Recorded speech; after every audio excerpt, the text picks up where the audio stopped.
Hello and welcome to study plus point. Study plus point पे आप सभी लोगों का स्वागत है। फ्रेंड्स, जैसा कि आपको मालूम होगा कि अभी हाल ही में ब्रिटेन में G7 कंट्रीज का सम्मेलन हुआ था, जहां पर इंडिया को भी इनवाइट किया गया था।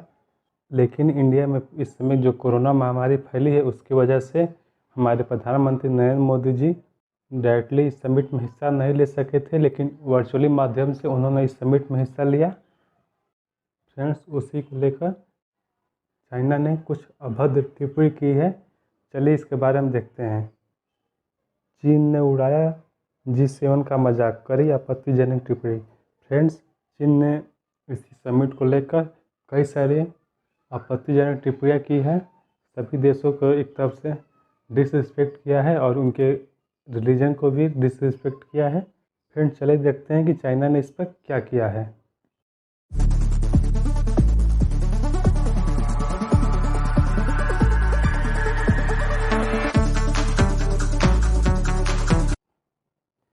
फ्रेंड्स, ध्यान से इस पिक्चर को देखिए।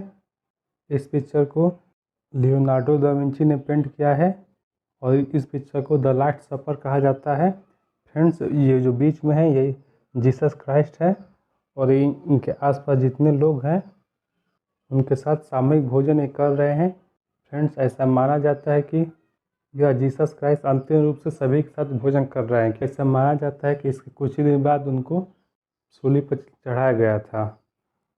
फ्रेंड्स, अभी आपने पीछे वो पिक्चर देखी, उसी पिक्चर को कोट करते हुए चाइना में एक कार्टून प्रकाशित हुआ और उस कार्टून में इसी फोटो का इस्तेमाल किया गया है। आप देख सकते हैं क्लियरली कि जैसे बीच में यीशु बर्ड है, उसी तरह यहाँ पे एक जानवर है और जैसे जानवर के चारों ओर घेरे हुए ये इधर उधर लोग हैं, सेम इस तरह जैसे जीसस को घेरे हुए ऐसे लोग हैं। सेम इसी को कोट करते हुए यह फ़ोटो बनाई गई है। चलिए इस फोटो में क्या है इसके बारे में आगे देखते हैं। फ्रेंड्स, आप ये देख सकते हैं ये article, China calls Australia two faced mocks world leaders in viral cartoon of G7। China ने अपने एक वायरल कार्टून में जो ग्लोबल टाइम्स में सबसे पहले प्रकाशित हुआ था, उसमें G7 कंट्री को एक तरफ से निशाना साधते हुए उनका मजाक उड़ाया है। ऑस्ट्रेलिया को चाइना ने यहाँ पे टू फेसेस कह रहा है कि एक और वो USA से चाइना के खिलाफ नए नए प्लानिंग कर रहा है, दूसरी तरफ वो चाइना से पैसे भी ले रहा है। फ्रेंड्स, डेली मेल का ये आर्टिकल देख सकते हैं, China takes a virus swipe at G7 leaders with an eerie cartoon warning of the West last supper after Australia's PM received rousing support for a new Covid origin inquiry. Friends, G7 country में जब Australia के प्रधानमंत्री Scott Morrison ने यह मांग फिर से उठाई कि कोरोना की उत्पत्ति कहाँ हुई, इसकी फिर से जांच होनी चाहिए, उसी को लेकर तंज कसते हुए चाइना में यह कार्टून प्रकाशित हो गया, जो सबसे पहले ग्लोबल टाइम्स में प्रकाशित हुआ। उसके बाद चाइना में यह कार्टून वायरल हो गया। आप क्लियर देख सकते हैं, यही कार्टून हर जगह वायरल हो गया है। फ्रेंड्स, एक और आप आर्टिकल देख सकते हैं, the last G7 striker cartoon mocking the bloc's attempt to suppress China goes viral. यहाँ पर भी सेम वही बात लिखी गई कि यह कार्टून चाइना में वायरल हो गया है।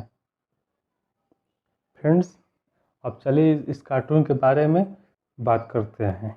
फ्रेंड्स, यह जो कार्टून है चीन के समाचार पत्र ग्लोबल टाइम्स में एक आर्टिकल के साथ प्रकाशित हुआ। फ्रेंड्स, आपको मालूम होगा कि जो ग्लोबल टाइम्स है वो उसे चाइना का एक तरफ से मुखपत्र कहते हैं, क्योंकि चाइना वर्ल्ड की जितनी भी दूसरी कंट्रीज है उनको कुछ भी बताना होता है तो अगर वो डायरेक्टली नहीं बता सकता तो इनडायरेक्टली रूप से कहना चाहे तो उसे ग्लोबल टाइम्स में वो प्रकाशित करवा देता है, ताकि कोई ये ना कह सके कि यह चाइना की अपनी भाषा है। लेकिन दुनिया के तमाम देश ये मानते हैं कि जो भी ग्लोबल टाइम्स में प्रकाशित होता है उसका एक एक शब्द चाइना की अथॉरिटी से प्रमोशन लेने के पश्चात ही प्रकाशित होता है। अतः ग्लोबल टाइम्स को चाइना का पपेट कहा जाता है। फ्रेंड्स, यह कार्टून जो है लियोनार्डो दा विंची ने ईसा मसीह की बनाई और यह पेंटिंग बहुत ही फेमस पेंटिंग आप गूगल भी कभी करेंगे कि द लास्ट सपर, तो यह पेंटिंग डायरेक्ट गूगल के पहले ही सर्च में आ जाती है। फ्रेंड्स, मैंने बताया था कि वास्तविक पेंटिंग में ईसा मसीह लोगों के साथ सामूहिक रूप से भोजन करते हुए दिखाई दे रहे हैं। ऐसा मैंने अभी आपको फोटो दिखाई थी कि एक ईसा मसीह बीच में खड़े थे और उनके चारों ओर लोग इधर उधर भोजन की टेबल पर खाना खा रहे थे और कुछ इधर उधर भी थे। उसी तरह जैसे चाइना में कि ग्लोबल टाइम्स में वो कार्टून प्रकाशित हुआ, उसमें यूएसए को बीच में दिखाया गया और उसके अगल बगल दूसरी सभी कंट्री को दिखाया गया जो यूएसए को ही देख रही है। फ्रेंड्स, मैंने ये बताया था कि ईसाई धर्म में यह मानता है कि ईसा मसीह द्वारा अंतिम रूप से यह किया गया सामूहिक भोजन है। इसे ही द लास्ट सपर कहा जाता है। फ्रेंड्स, क्योंकि ऐसा माना जाता है कि इसके कुछ ही दिन बाद ईसा मसीह को सूली पर चढ़ाया गया था। मैंने अभी इसका जिक्र भी किया था कि ऐसी मान्यता है कि इसी के कुछ दिन बाद ईसा मसीह को सूली पर चढ़ाया गया था। फ्रेंड्स, कार्टून में सभी धर्मों के साथ साथ G7 में शामिल सभी देशों का मजाक उड़ाया गया है। यहाँ पर जितने भी रिस्पेक्टेड कंट्री है उनके पार्टिकुलर धर्म को भी टारगेट किया गया है और सभी देशों को एक जानवर के रूप में दिखाया गया है। मैं आपको वो फोटो फिर से दिखाता हूँ। फ्रेंड्स, इस फोटो में हम देख सकते हैं कि यहाँ पे क्रॉस का निशान बनाया हुआ है, मतलब पार्टिकुलर या विशेष रूप से यूएसए को लेकर बनाया गया है और उसके साथ साथ अन्य देशों को भी दिखाया गया है, क्योंकि वर्तमान समय में सबसे ज़्यादा चाइना के विरोध यूएसए ही कर रहा है और जो पॉपुलेशन उनमें ज़्यादातर ईसाई धर्म को मानने वाले हैं। इसी के कारण अमेरिका को एक ईसाई धर्म वाला देश आमतौर पर माना जाता है। उसी को लेकर चाइना ने यह क्रॉस का फोटो बनाकर स्पेशली ईसाई धर्म मानने वालों को टारगेट किया है। फ्रेंड्स, मैंने बताया था कि इसमें सभी देशों को जानवर का चित्र बनाकर दिखाया गया है। फ्रेंड्स, अमेरिका को यहाँ पे ईगल से दर्शाया गया है, जिसके सिर पर अमेरिका के झंडे वाली टोपी लगी है। आप देख सकते हैं कि यहाँ पर ईगल है और इसके सर पर यूएस के जो झंडा है उसके टोपी लगी है। ईगल टॉयलेट पेपर से प्रिंटिंग मशीन के जरिए डाला छाप रहा है। यहाँ पर आप क्लियर देख सकते हैं कि ये जो है ये प्रिंटिंग मशीन हो और यहाँ पर टॉयलेट पेपर है, उसी के बाद यहाँ पर डॉलर छप रहा है।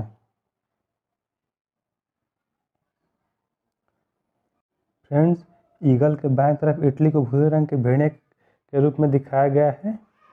फ्रेंड्स, जैसा कि आप जानते हैं कि भेड़िया को हमेशा चालाक जानवर माना जाता है।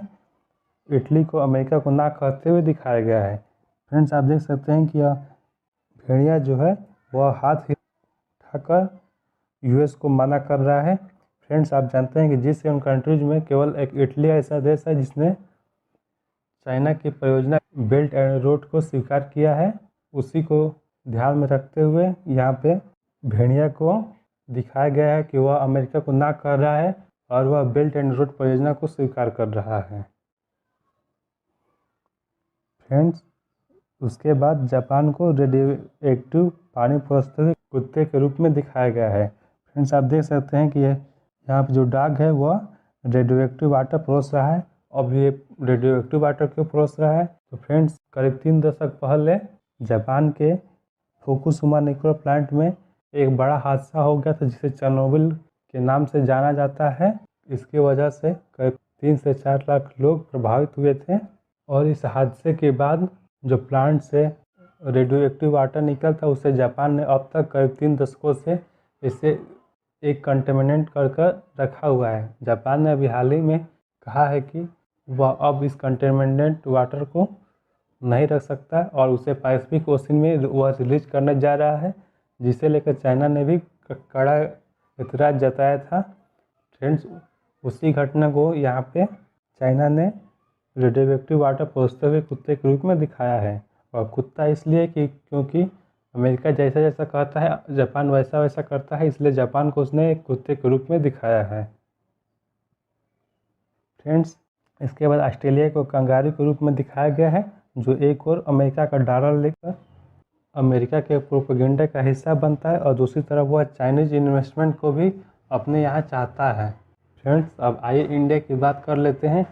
आप क्लियर पिक्चर में देख सकते हैं कि ज़मीन पर बैठे हुए इंडिया को एक हाथी के रूप में दिखाया गया। इंडिया को सीट ऑफर नहीं की गई है। इसका मतलब यहाँ पे ये है कि इंडिया फिलहाल में G7 का पार्ट नहीं है, लेकिन जब भी G7 का समिट होता है इंडिया किसी न किसी बहाने G7 का समिट अटेंड कर ही लेता है।